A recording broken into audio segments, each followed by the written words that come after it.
Welcome to టీవీ20 news బులెటిన్ల ముందుగా headlines. CAI జాతీయ సదస్సులో పాల్గొన్న మంత్రి నారా లోకేష్.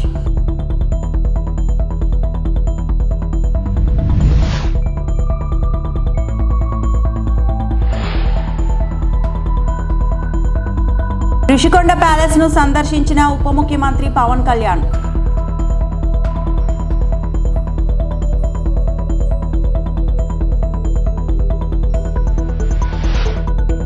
విశాఖలో ఆర్టీసీ బస్సు దగ్ధం.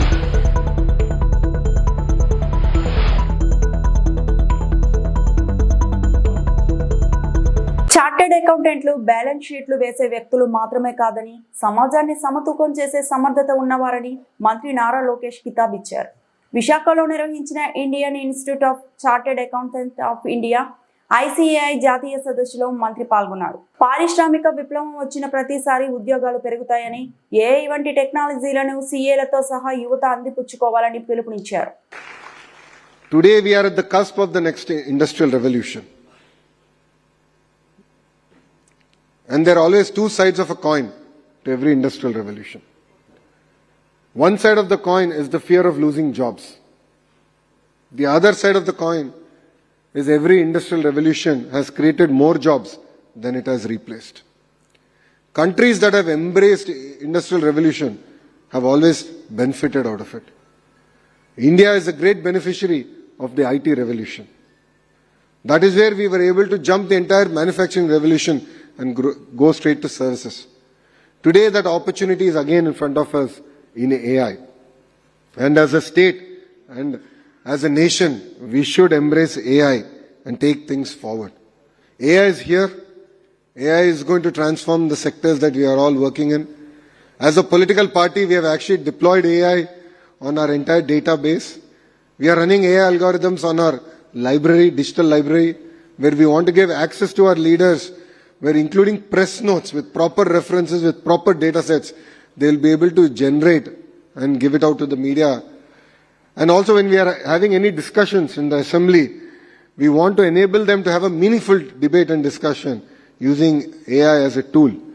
So as a political party, we have embraced, as CAs, you also have to embrace AI, and it will definitely transform our sectors going forward. You know, as a state, we are all about speed of doing business.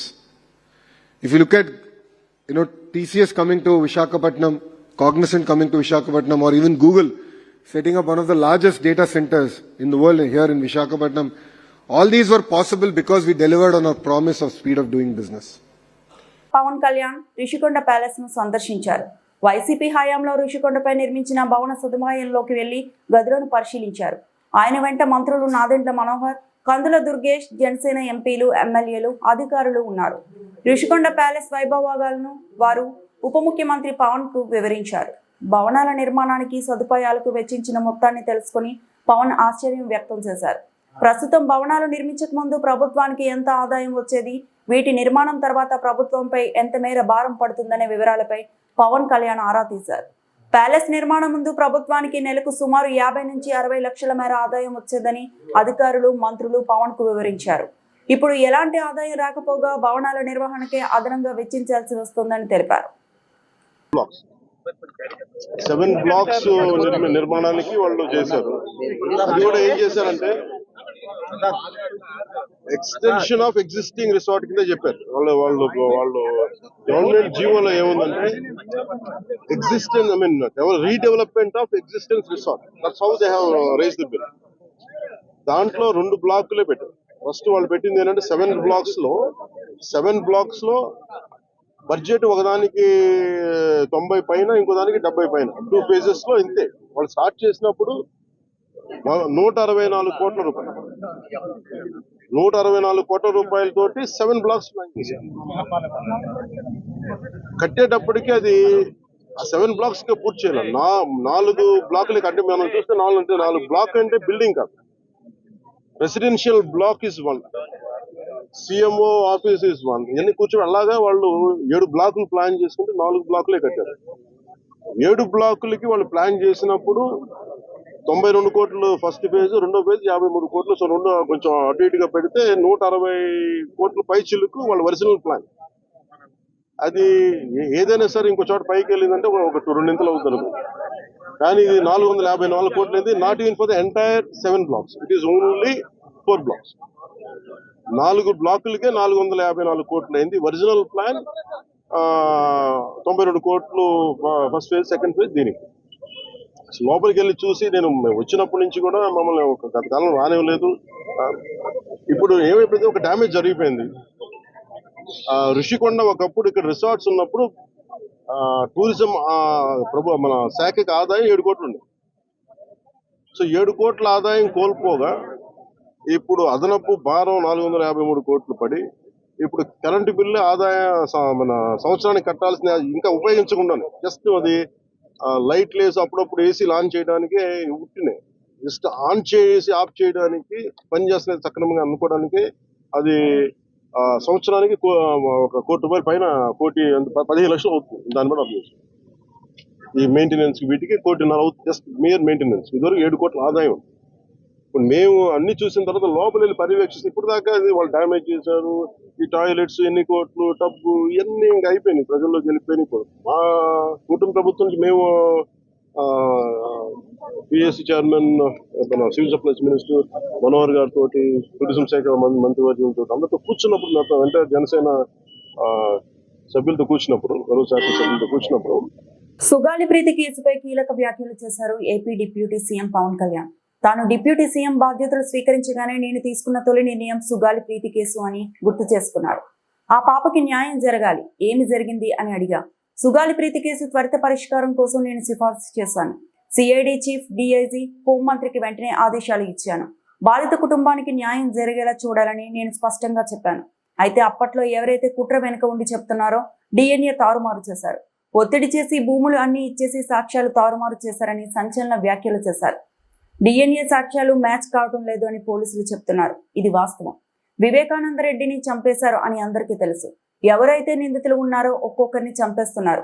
మరి గత 5 సంవత్సరాల్లో classic cases ప్రక్షాళనకే పూనుకున్నాం, ఒక్కొక్క కేసును పరిష్కరిస్తామని పేర్కొన్నారు జనసేన అధినేత AP deputy CM Pawan Kalyan. పాప సుగాలి ప్రీతి issue పండ్లున్న చెట్టుగా రాళ్ళు పడతాయంటారు. ఎవరైతే చేయూతనిస్తారో, ఎవరైతే ఆదాయం ఇస్తారో వాళ్ళని తిడితే ఎట్లాగా? అసలు ఈరోజు సుగాలి ప్రీతి అనే కేసు ఎలా ఎక్కడి నుంచి బయటకు వచ్చింది మీరు చెప్పండి. ఇలాంటి అన్యాయం జరిగిందని ఎవరికి తెలుసు? ఈ రోజున గత ప్రభుత్వం 2019, 2024లో ఒక ప్రభుత్వం మీద, అప్పుడు ముఖ్యమంత్రి మీద మాట్లాడటానికి అసలు ఎవరికైనా ధైర్యం ఉందా? ఒక ముఖ్యమంత్రిని ఒక మాజీ ముఖ్యమంత్రిని ఆ టైంలో అరెస్ట్ చేస్తే రావడానికి ఎవరు లేరు రోడ్ల మీద. అలాంటి పరిస్థితుల్లో ఓడిపోయి 2 చోట్ల ఓడిపోయి ఉన్న ఒక ఎమ్మెల్యే వాళ్ళ పార్టీకి వెళ్ళిపోతే ఏ మానసిక స్థైర్యం, ఏ ధైర్యం, ఏది ఉంటుంది చెప్పండి ఎవరికైనా? మరి అలాంటి సమయంలో నేను ఒక తల్లి పడ్డ వేదన తీసుకున్నా. నాకే సరదానా 2 లక్షల మంది జనం మధ్యలో నడుచుకుంటూ వెళ్ళి ఆ సమస్యను హైలైట్ చేసి వాళ్ళు సిబిఐకి ఇచ్చారు. సిబిఐకి ఇస్తే మన ఇంటర్నల్ పేపర్ వర్క్ మనకి ఎలా తెలుస్తుంది? ఇంటర్నల్ పేపర్ వర్క్ వాళ్ళు ఇస్తే వాళ్ళు ఏంటంటే జీవో రిలీజ్ చేశారు. మా దగ్గర నుంచి వెళ్ళింది కానీ ఎక్కడికి వెళ్ళాలో అక్కడి నుంచి ప్రొసీడ్ చేయాలి, అక్కడ ఆపేశారు.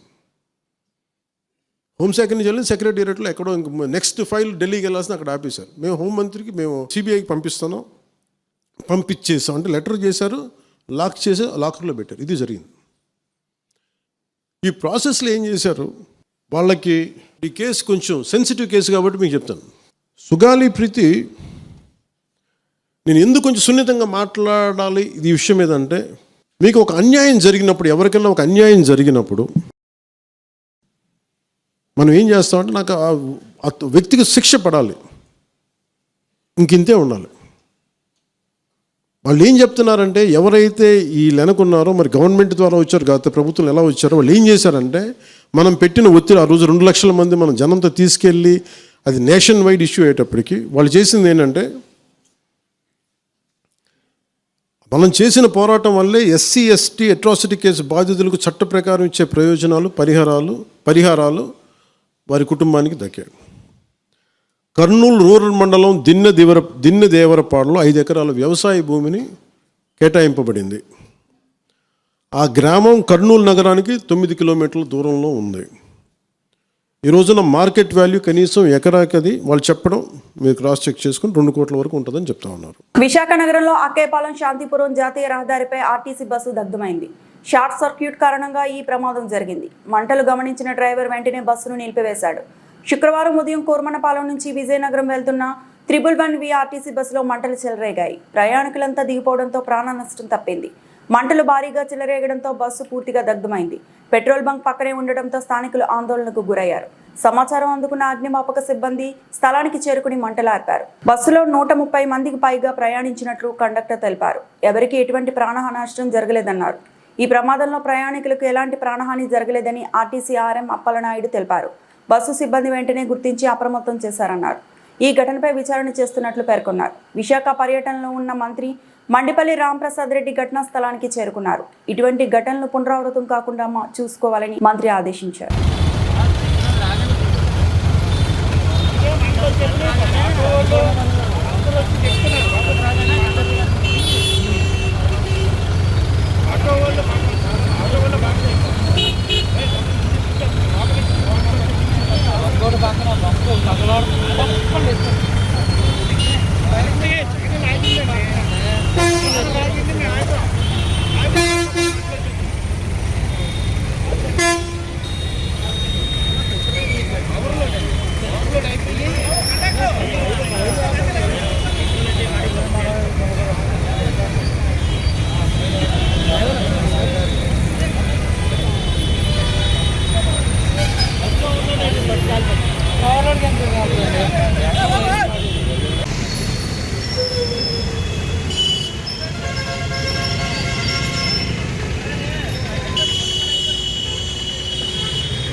స్నానం చేద్దాం.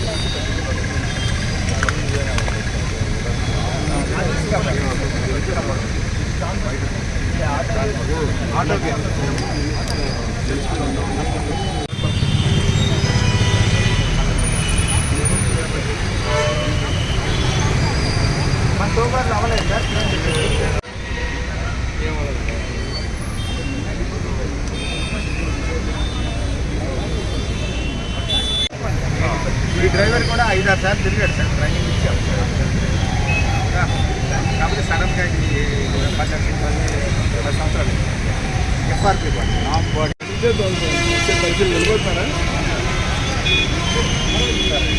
మహిళలకు రక్షణ కల్పించడంలో విశాఖ నగరానికి అరుదైన ఘనత దక్కిందని విశాఖ సిపి డాక్టర్ శంకబ్రత బాగ్చి తెలిపారు. మహిళల భద్రతకు సంబంధించి జాతీయ కమిషన్ భద్రత వార్షిక నివేదిక సూచిక నిర్వహించిన సర్వేలో దక్షిణ భారతదేశంలో విశాఖ మొదటి స్థానం కైవసం చేసుకుందని ఆయన పేర్కొన్నారు.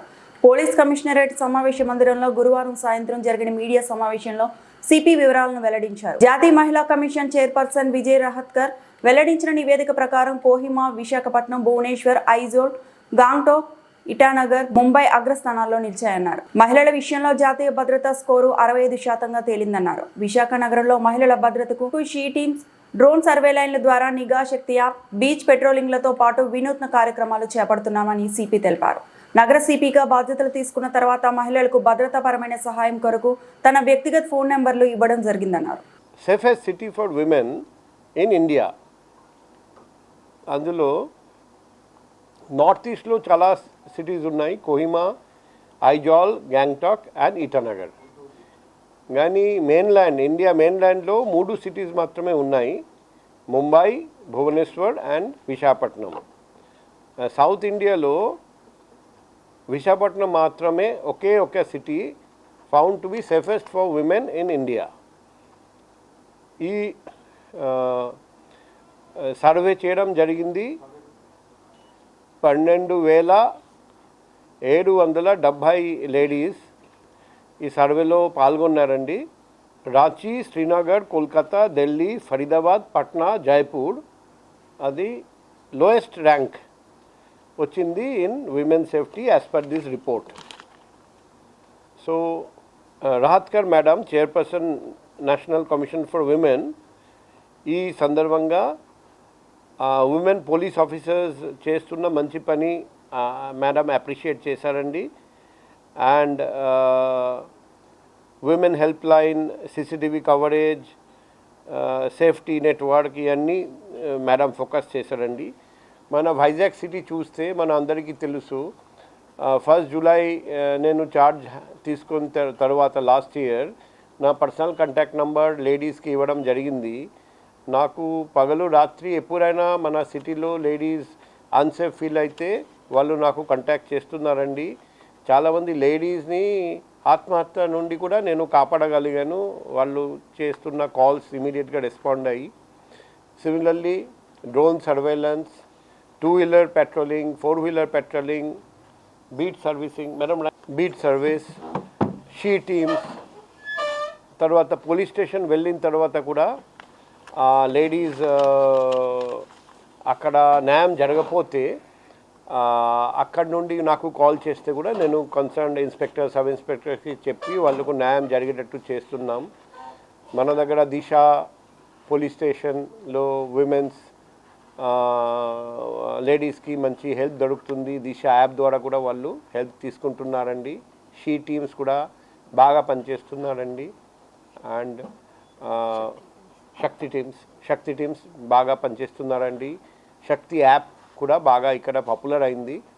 సో ఇవన్నీ ఇనిషియేటివ్స్ తీసుకోవడం వల్ల వైజాగ్ సౌత్ ఇండియాలో విమెన్ సేఫ్టీలో నంబర్ 1 అండ్ ఇండియాలో among the safest cities for women in India అని పబ్లిక్ సెలెక్ట్ చేశారండి. సో ఇది మన వైజాగ్ సిటీకి గర్వకారణం. మనం ఇదే మాదిరిగా Vizag city should be remain the safest city for women in the times to come. So ఈ సందర్భంగా నేను వైజాగ్ పౌరులందరికీ థ్యాంక్స్ చెప్తున్నాను. ఎందుకంటే వాళ్ళ కోఆర్డినేషన్తోనే ఇది సాధ్యమైంది. And we expect the same cooperation and coordination from the public in the days to come. ఈ సందర్భంగా ఒక ప్రెస్ రిలీజ్ కూడా తయారు చేశాము. అది కూడా అందరికీ సర్క్యులేట్ చేయడం జరుగుతుంది. సో ఆల్రెడీ మనం పెట్రోలింగ్ టీమ్స్ బీచ్ అంతా పెట్రోలింగ్ చేస్తున్నారండి. అదే మాదిరిగా శక్తి టీమ్స్ కూడా బీచ్ పెట్రోలింగ్ చేస్తున్నారండి. ఒక టెదర్ డ్రోన్ పెట్టడం జరిగింది 5 కిలోమీటర్ రేడియస్ చూడడానికి. అదే మాదిరిగా భీమ్లీ, పిఎంపాలెం, ఆడిలోవా, ఎంబీపీ, 3 టౌన్, ఎమర్పేట 2 టౌన్, 1 టౌన్, దువ్వాడ ఇవన్నీ బీచ్లో ఉన్న స్టేషన్స్. ప్రతి స్టేషన్కి ఒక్కొక్క మొబైల్ డ్రోన్ ఇవ్వడం జరిగింది for 24/7 drone patrolling, drone surveillance. దానివల్ల మంచి రిజల్ట్స్ కనిపిస్తున్నాయి. ఓపెన్ డ్రింకింగ్, లిఫ్ట్ టీజింగ్, గాంజాయి సేవించడం అటువంటి కేసెస్, ప్యాకట అన్నీ మేము పట్టుకుంటున్నాం. టూరిస్ట్ కూడా ఏ పోలీస్ స్టేషన్ వెళ్ళినా వాళ్ళకు నా ఫోన్ నెంబర్ అక్కడ కనిపిస్తుంది. కాబట్టి టూరిస్ట్ కూడా ఏదైనా ఇబ్బంది ఫేస్ చేస్తే నాకు కాల్ చేస్తున్నారండి. So Vizag women friendly city and tourist friendly సిటీగా మంచి రెప్యుటేషన్ వచ్చింది. అండ్ ఫ్యూచర్లో ఇదే మంచి పని మేము కంటిన్యూ చేస్తామని మీ ద్వారా పబ్లిక్కి తెలియజేస్తున్నాం. ప్రో కబడ్డీ లీగ్ 2025 12వ సీజన్ ఆగస్టు 29న విశాఖపట్నంలో అక్కైపాలెం రాజీవ్ గాంధీ ఇండోర్ స్టేడియంలో నేషనల్ స్పోర్ట్స్ డే సందర్భంగా ప్రారంభం కానుంది. ప్రో కబడ్డీ లీగ్ 2025లో మొదటి మ్యాచ్ తెలుగు టైటాన్స్ తమిళ తలైవాజ్ మధ్య జరగనుంది. ఈ మేరకు విశాఖ బీచ్ రోడ్లో గల నవోటల్ హోటల్లో గురువారం మధ్యాహ్నం pro kabaddi league commissioner Anupam Goswami మాట్లాడారు. ప్రో కబడ్డీ లీగ్ దశ మ్యాచ్లు విశాఖపట్నం, జైపూర్, చెన్నై, ఢిల్లీలలో జరుగుతాయన్నారు. అన్ని మ్యాచ్లను స్టార్ స్పోర్ట్స్ నెట్వర్క్లో ప్రత్యక్ష ప్రసారం చేస్తామని, మొబైల్లో చూడాలనుకుంటే జియో హాట్స్టార్లో ప్రత్యక్ష ప్రసారం చూడవచ్చన్నారు. జాతీయ క్రీడా దినోత్సవం రోజున ప్రారంభం కానుండడంతో పెద్ద స్థాయిలో క్రీడాకారులు పాల్గొంటారని ఆయన తెలిపారు. సుదీర్ఘ విరామం తర్వాత అందరూ ఎంతో ఆసక్తిగా ఎదురుచూస్తున్న విశాఖపట్నంకు లీగ్ తిరిగి రావడం సంతోషంగా ఉందని, ఈ సందర్భంగా లీగ్ దిగ్గజ క్రీడాకారులను గౌరవిస్తుందని ఆయన పేర్కొన్నారు. శుక్రవారం రాత్రి 8 గంటలకు ప్రారంభమయ్యే తొలి మ్యాచ్లో తెలుగు టైటాన్స్ తమిళ తలైవాస్ 9 గంటలకు జరిగే రెండో మ్యాచ్లో బెంగళూరు బుల్స్ పునేరి పలన్ జట్టు మధ్య మ్యాచ్ జరుగుతుందన్నారు. Changes in the format also this season from no time matches to now 8 teams standing a chance to making it to the finals. How exciting will season 12 now become with all these innovations for the 12 teams? Sure, we have been talking about it. I'm very sure many media friends will ask more detailed questions. We have come refreshed, we have come back renewed. But the important thing is, जब हमने 2014 में season 1 किया था, तब भी हम कबड्डी को renewed refresh लाए थे. So it is in our DNA. हम लोग कबड्डी के बारे में बहुत गहरे ढंग से सोचते हैं. We think a lot about it. Ultimately, किसी भी स्पोर्ट का, and we definitely as far as we are concerned, kabaddi का, it has to keep on continually improving upon its fan proposition. Fan हमारा क्या सोचे, उसे लगे कि कोई नई चीज करके दिखाइए. So and we are very careful. मतलब ये नहीं कि spur of the moment कुछ चेंज कर लिया. We think a lot about it. एक प्रो कबड्डी में एक रूल है लॉबी का, उस रूल को लाने के लिए हमने 3 साल सोचा था. So many of the changes that we are, I mean the 3 basic changes, but we have thought of it from definitely from PKL 11 last year. तब से सोच रहे. तो 3 basic changes हैं, which makes the competition easy to understand and easy to compete. बड़ा binary जीत और हार के बीच में डिफरेंस हम कर रहे हैं. एक है कि जो पॉइंट सिस्टम, जिससे हर दिन हर समय हमारा फैन हमारी 12 टीम्स का असेसमेंट करता है, उनका आकलन करता है. Those we are going to make, we are making a very simple point system. 2 for a win, 0 for a loss. It means कि there is no confusion in between. कि आप जीतेंगे या हारेंगे, करो या मरो, ऐसा. दूसरा जो हम कर रहे हैं, we are introducing a tie breaker in every tied match, for every tied match. So in every match there is a result. You will win or you will lose, and that is the way you will play it. All of it has played a part. We're the first contact sport league in India to do a regular season in face of COVID. और ये जो मेरे जो असली heroes हैं, ये जो 12 captains हैं, उसमें से कम मेरे ख्याल में 10 कैप्टन्स उस कोविड सीजन में थे. पर विशाखापट्टनम का एक there's a special place of Visakhapatnam in pro kabaddi. Pro kabaddi की जो सबसे स्ट्रॉन्ग व्यूअर जोग्राफी को फैन जोग्राफी है, वो तेलुगु जोग्राफी है, तेलंगाना और आंध्र प्रदेश दोनों. और विशाखापट्टनम कई माने में आंध्र प्रदेश का सूचक है. It signifies Andhra Pradesh and the significance of Andhra Pradesh for Pro Kabaddi. So it's our great fortune to come back in 2025. We definitely will keep on coming back here. That's a commitment. That's a great. Anakapalli జిల్లా చోడవరం పట్టణం 4 రోడ్ల కూడలిలో స్త్రీ శక్తి పథకం వెంటనే రద్దు చేయాలని AITUC ఆధ్వర్యంలో ఆటో సంఘాలు భారీ నిరసన. Auto motor vehicle union AITUC జిల్లా అధ్యక్షుడు దొరబాబు విలేకరులతో మాట్లాడుతూ, కూటమి ప్రభుత్వం మహిళలకు ఉచిత బస్సు పథకం ప్రవేశపెట్టడం వల్ల ఆటో డ్రైవర్లంతా రోడ్డును పడాల్సి వచ్చిందని ఆవేదన వ్యక్తం చేశారు. ఆటో సంఘాల డ్రైవర్లు మాట్లాడుతూ, ఎన్నికల ముందు కూటమి హామీ ఇచ్చేటప్పుడు ఆటో డ్రైవర్ల పరిస్థితి ఏమిటో ఆలోచించలేదన్నారు. ప్రభుత్వం ఆటో డ్రైవర్లు పొట్టను కొట్టి కొన్ని వేల కుటుంబాలను రోడ్డు మీద పడేసిందని వాపోయారు. ఆటోలను ఫైనాన్స్ మీద తీసుకున్న నడుపుతున్న వారికి అప్పు ఎలా తీర్చాలన్నారు. గత ప్రభుత్వం ఏడాదికి ఒకసారి వాహన మిత్ర పథకం కింద 10,000 రూపాయలు ఇచ్చి మమ్మల్ని ఆదుకుందని, ఎటువంటి ఇబ్బందులు మాకు పెట్టలేదని తెలిపారు.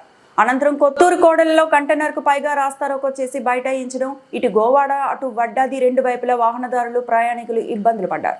ఈ కార్యక్రమంలో చోడవరం పట్టణంలో ఉన్న ఆటో సంఘాలన్నీ పాల్గొన్నాయి. ఆదుకోవాలని కోరుచున్నాము. ఇదిగాక ప్రతి డ్రైవరు ఫైనాన్స్ కట్టలేక, పిల్లల ఫీజులు కట్టలేక అనేక ఇబ్బందులతో కొట్టుమిట్లు ఆడుతున్నారు. కాబట్టి ప్రతి ఆటో డ్రైవర్కి మంచి ఉపాధి కల్పించి, అలాగే ఫ్రీ బస్సులు ఎలాగెట్టారో మా ఆటోలు కూడా పెట్టి తక్షణమే 26,000 రూపాయలు తక్షణమే ప్రతి ఆటో డ్రైవర్కి ఇచ్చి రోజుకి 500 రూపాయలు ఇస్తే ప్రతి ఆటో డ్రైవర్ కూడా ఫ్రీగా తిప్పడానికి సిద్ధంగా ఉన్నామని కూర్చున్నాము. చంద్రబాబు నాయుడు గారు ప్రతి పిల్లవాడిని చాలా ఇబ్బందులు పెట్టి, తల్లిని ఇబ్బందులు పెట్టి ఈ రోడ్డున పడిన ప్రతి డ్రైవర్ని కూడా హింసిస్తున్నారు. కావున మీరు ఆలోచించి అన్నిటినీ మంచి చర్యలు తీసుకుంటారని మరీ కోరుచున్నాం. సత్యనారాయణ, నేను ఒక ఆటో డ్రైవర్ని. అయ్యా చంద్రబాబు నాయుడు గారు, మేము గత ప్రభుత్వంలో ఫ్రీ పథకాలు పెట్టి వాళ్ళు ఇబ్బంది పెడుతున్నారని మిమ్మల్ని ఆటో డ్రైవర్లతో పాటు అందరు గెలిపించారు. మీ ఆటో డ్రైవర్లు మీకు ఏ అన్యాయం చేసావో మాకు తెలియదు, కానీ మా కన్నీళ్ళన్నా మీకు తగిలితాయ్యా. ఈరోజు డిప్యూటీ సీఎం అయిన పవన్ కళ్యాణ్ గారు కానీ మీరు కానీ కనీసం మా ఆటో డ్రైవర్ల బాధ్యత మీరు కనీసం ఆలోచించకుండా స్వదాగా మీకు ఫ్రీ బస్సులు ఆడోళ్ళు ఓట్లే పడాలనే ఆలోచనతో తెలియదు, కానీ మా ప్రాణాలతో చలగాట మాడుతున్నారండి. మా పిల్లలు ఎలా చదివించుకోవాలో మాకు తెలియదు. మీరు వేసిన 15,000తో పిల్లలు చదువుతారండి, మీరు ఎలా బతకాలి? అందరు ఆటో డ్రైవర్లు కూడా అలాగే కనీసం జీవనోపాధి లేక మా సొంత డబ్బులో లేదా ఫైనాన్స్ డబ్బులు తీసుకొని వాళ్ళ ఆటో డ్రైవర్లు కొనుక్కొని ఎలాగో బతికిదామని మా పిల్లలు పోషించుకోవాలని మీ ఆలోచనతో మేము తిరుగుతుంటే మీరు మాత్రం కనీసం మా ఆటో డ్రైవర్లకు ఆలోచించకుండా రోడ్డుని పడేశారు. మా బతుకులేవో తెలియజేయకుండా కనీసం మీకు చూపిస్తాం, ప్రత్యేకంగా చూపిస్తూ ఉంటారు. ఇప్పుడు కూడా మాకేం తెలియలేదు, ఏం చేయలేదు తెలియలేదు, ఎలా బ్రతకాలో తెలియలేదు. మహిళలకు రాజకీయంగా, సామాజికంగా, ఆర్థికంగా గుర్తింపు తీసుకువచ్చింది స్వర్గీయ నందమూరి తారక రామారావు వల్లే అని, అదే ఒరవడిని ముఖ్యమంత్రి చంద్రబాబు నాయుడు కొనసాగిస్తూ మహిళా అభ్యున్నతికి కృషి చేస్తున్నారని తణుకు ఎమ్మెల్యే అరిమిల్లి రాధాకృష్ణ అన్నారు. స్త్రీ శక్తి పథకం విజయోత్సవ సభను తణుకులో కమ్మర కళ్యాణ మండపంలో గురువారం నిర్వహించారు. ఈ సభలో ఎమ్మెల్యే రాధాకృష్ణ మాట్లాడుతూ ఎన్నికల్లో ఇచ్చిన హామీల్లో చంద్రబాబు నాయుడు, పవన్ కళ్యాణ్ నేతృత్వంలో 90% హామీలను మొదటి ఏడాదిలోనే అమలు చేశారని అన్నారు. తెలుగుదేశం పార్టీ స్థాపించిన తర్వాత మహిళలకు అనేక పథకాలు ప్రవేశపెట్టి వారిలో చైతన్యం తీసుకువచ్చారని అన్నారు. అప్పటి వరకు ఇంట్లో ఉండే మహిళలకు ఆర్థిక స్వేచ్ఛ ఇవ్వాలనే ఉద్దేశంతో ₹2కే బియ్యాన్ని నందమూరి తారక రామారావు ప్రవేశపెట్టారని అన్నారు. అనంతరం అధికారంలోకి వచ్చిన చంద్రబాబు నాయుడు మహిళలకు డ్వాక్రా సంఘాల పేరుతో మహిళా అభ్యున్నతికి కృషి చేశారని చెప్పారు. కూటమి ప్రభుత్వం అధికారంలోకి వచ్చిన తర్వాత మహిళలకు పెద్దపీట వేస్తూ వారికి సంక్షేమ పథకాలు అమలు చేస్తున్న ఘనత కూటమి ప్రభుత్వానిదేనని అన్నారు. ఈ సభ అనుకున్నాం, సంకల్పించాం. నిన్నటి నుంచి చాలామంది బాగా వర్షం వస్తుందండి, ఇప్పుడు ఎందుకు పెడుతున్నారు, ఇప్పుడు అనవసరం ఏమో 4 రోజులు ఆగి పెడదాం అని అంటూ ఉన్నారు. కానీ సంకల్ప బలం మీ ఆశీస్సులతో ఈరోజు ఈ సమావేశానికి పెద్ద ఎత్తున మీరందరూ కూడా రావటం చాలా సంతోషం. ఈరోజు ఈ హాలు ఇక్కడే కాకుండా కింద కూడా నేను ఆ స్క్రీన్ కూడా పెట్టాల్సింది కనిపించేది అందరికీ కూడా. కింద ఉన్నటువంటి నియోజకవర్గ మహిళా మనులు, ఆడపడుచులందరికీ కూడా మరొక్కసారి మీ అందరికీ కూడా ధన్యవాదాలు తెలియజేసుకుంటున్నాను. మనం ఈరోజు ఈ స్త్రీ శక్తి సమావేశం ద్వారా మన కూటమి ప్రభుత్వం వచ్చిన తర్వాత గౌరవ ముఖ్యమంత్రి వర్యులు చంద్రబాబు నాయుడు గారు, ఉప ముఖ్యమంత్రి వర్యులు పవన్ కళ్యాణ్ గారు, డాక్టర్ బిఆర్ అంబేద్కర్ కౌన్సిల్ జిల్లా కొత్తపేట నియోజకవర్గం Andhra Pradesh BC cooperative finance corporation chairman గా బాధ్యతలు స్వీకరించిన శ్రీమతి రెడ్డి అనంతకుమారి విజయవాడ తాడిగడపలో బీసీ కోఆపరేటివ్ ఫైనాన్స్ కార్పొరేషన్ కార్యాలయంలో గురువారం శ్రీమతి రెడ్డి అనంతకుమారిని చైర్మన్ గా పదవి బాధ్యతలు స్వీకరించారు. BC welfare principal secretary S Satyanarayana IAS అనంతకుమారిచే ప్రమాణ స్వీకారం చేయించారు. ఈ సందర్భంగా రాష్ట్ర కార్మిక శాఖ మంత్రి వాసంశెట్టి సుభాష్, పోలిట్ బ్యూరో సభ్యులు రెడ్డి సుబ్రహ్మణ్యం, ఎమ్మెల్యేలు Pithani Satyanarayana, Bandaru Satyanandarao, RTC chairman Konakalla Narayana, Shettibalija corporation chairman Kudupudi Satyababu, Gouda corporation chairman Veeranki Gurumurthy, Kakinada rural TDP co convener Katakamsetti Babi, Gannavaram నియోజక కో కన్వీనర్ దాసరి వీర వెంకట సత్యనారాయణ తదితరులు హాజరై అనంతకుమారిని సత్కరించి శుభాకాంక్షలు తెలియజేశారు.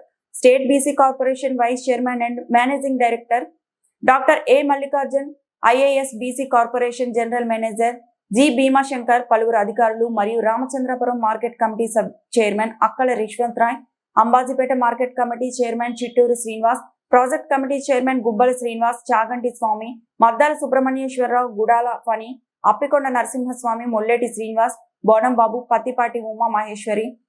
ప్రమాణ స్వీకారోత్సవానికి ముందు అనంతకుమారికి డోలు సన్నాయిలతో వేద పండితులు ఘన స్వాగతం పలికి ఆశీర్వచనం అందించారు. ఈ సందర్భంగా అనంతకుమారి మాట్లాడుతూ బీసీ వర్గాల అభివృద్ధి సంక్షేమం కోసం అహర్నిశలు కృషి చేస్తారని అన్నారు. బీసీ సమాజానికి ఎప్పుడూ అందుబాటులో ఉంటూ వారి సమస్యల పరిష్కారానికి కట్టుబడి పనిచేస్తాను అని తెలిపారు.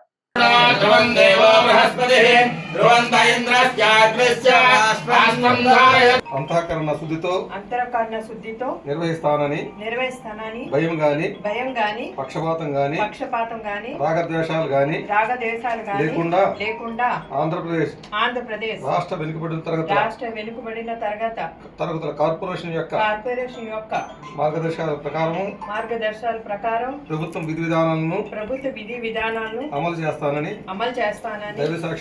దైవ సాక్షిగా ప్రమాణం చేస్తున్నా.